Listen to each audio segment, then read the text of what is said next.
Hey guys, and welcome to Pheas Airsoft. Today I'm going to talk you through replacing the standard Cyma Mosfet for a traditional Gate Merf.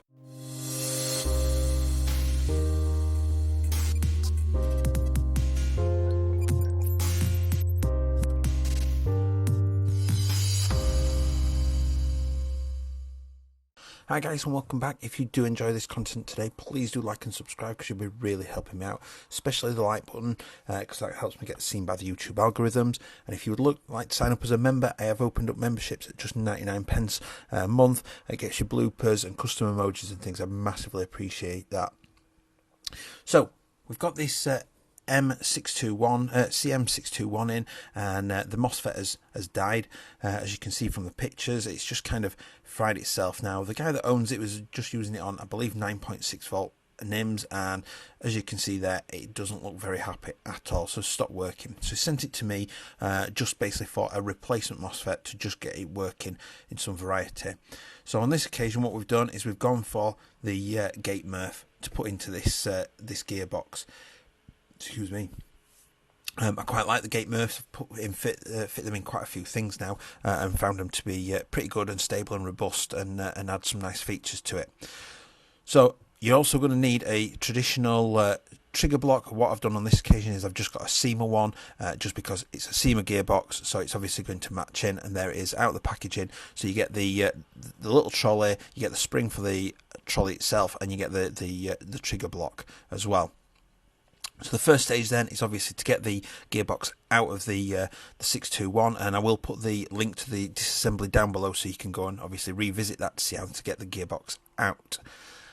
So I've opened the gearbox up using that disassembly video again. We'll get you to this point, and there we can see the MOSFET is basically had it. I don't even know if it would be even worth looking at repairing it, but I wasn't here for that. I was just here to strip it out and put something new in.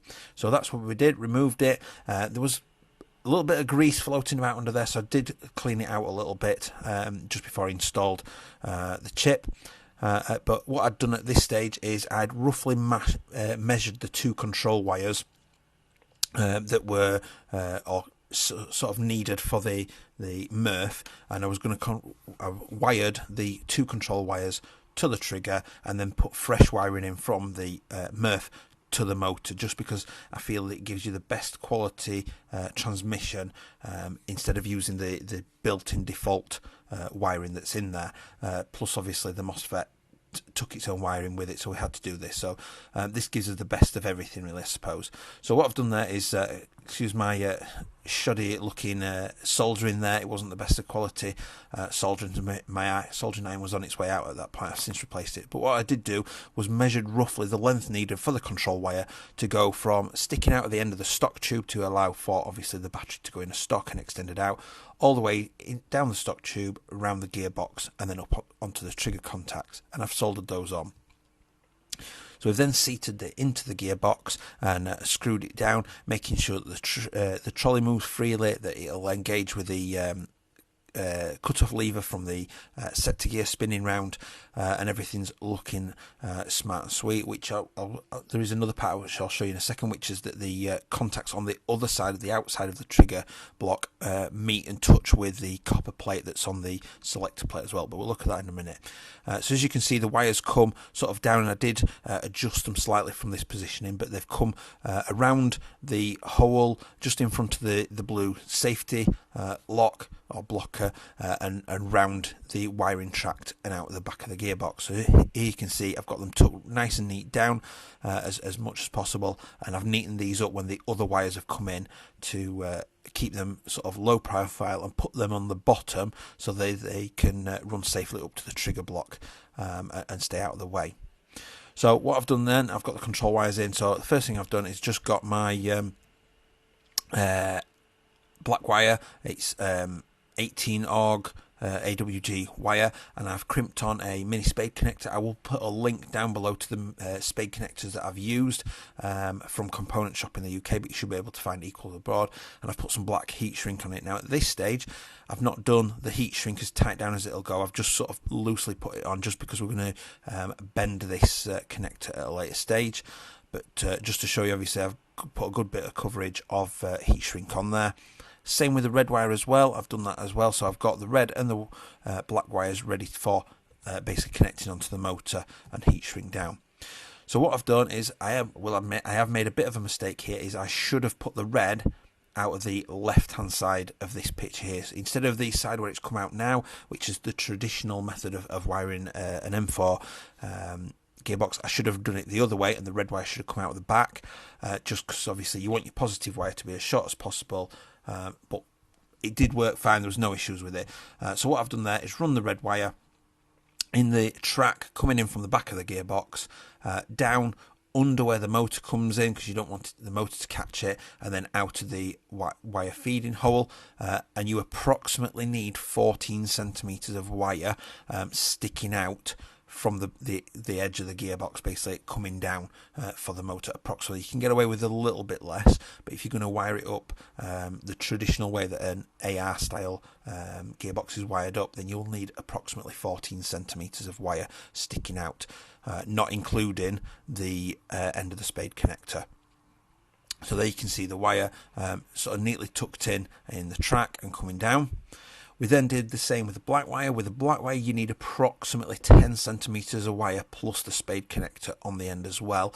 And again, I've run the black wire obviously back into the track and out the back of the gearbox so that they're nice and neat. The red wire I've sort of moulded and made sure that it stays out of the way of where the motor goes, because if the motor nips that wire, it's just going to keep shorting out and causing issues with your MOSFET and everything.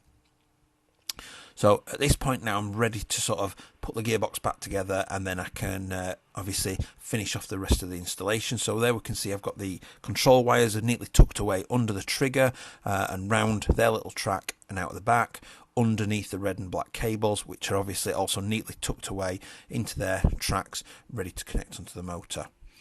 What I did find is, I forgot at first, we get these two little notches here that you can see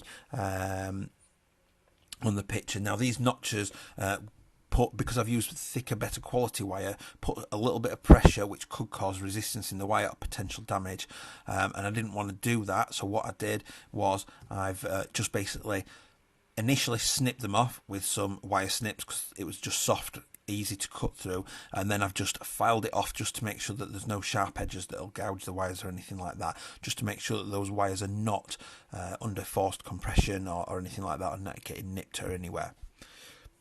So once I put the gearbox together, I made sure that the selector on the left hand side of the gearbox, as you're looking down it, the copper plate on the selector will touch the two little prongs on the sort of outside edge of the trigger block to make sure that the current will go all the way through.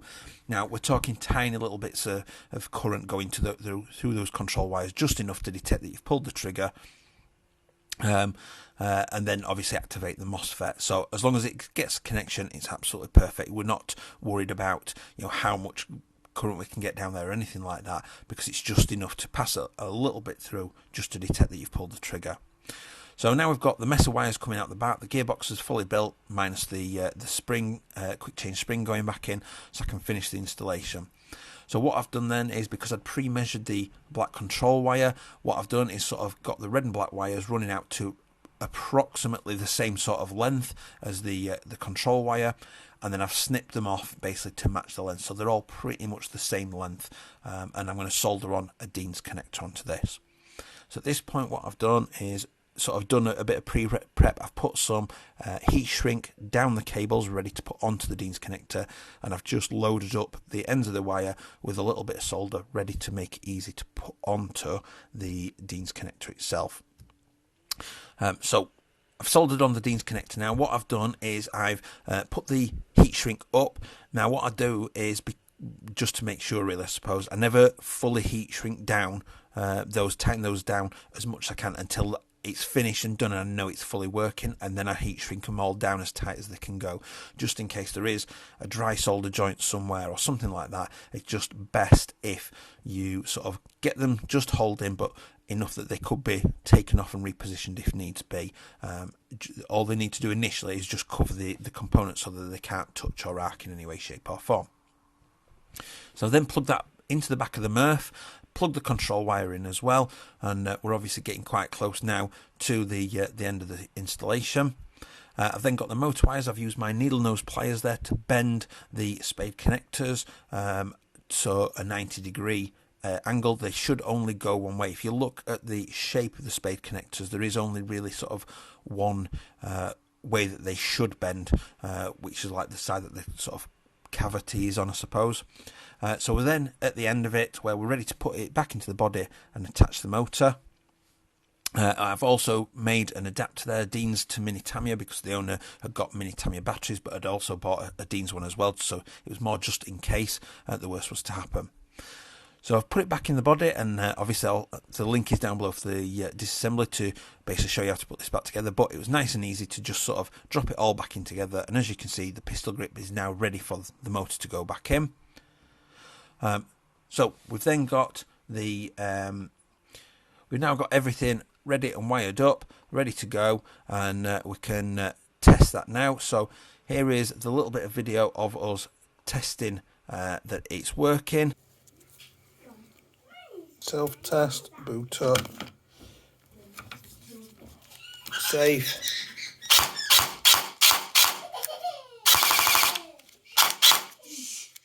Fully working.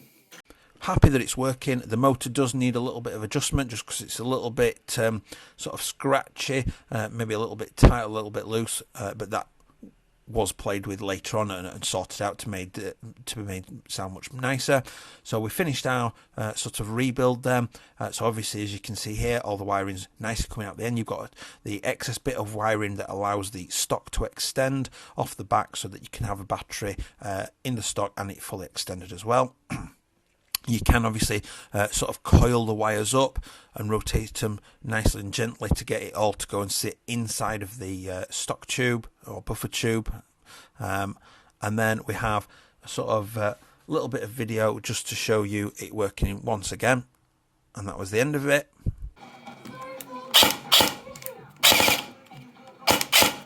And from that, we've replaced that Cyma Mosfet. Now, it's by no means a terrible Mosfet by any means. You know, it's just a bog standard, I suppose, Mosfet that replaces your trigger block. There are a few hit and miss people saying, you know, that they're having issues with it, and that's, you know, where it's fried. Particularly, it seems to be on the higher voltages, 9.6 and 11.1, and potentially or particularly seems to people that have maybe had it earlier doors when they first came out. So maybe it's a batch problem. The first batch were not maybe set up properly, maybe something, a faulty batch of components or something like that. But it obviously made the difference. Putting the seam was definitely a little bit snappy, and the owner said it was definitely snappier after he got it back compared to what it was before, and was happy. Obviously, you get the programmability feature in the Merf as well. So I hope that's been helpful to you today. Please do remember to like and subscribe, and I will see you next time. Bye.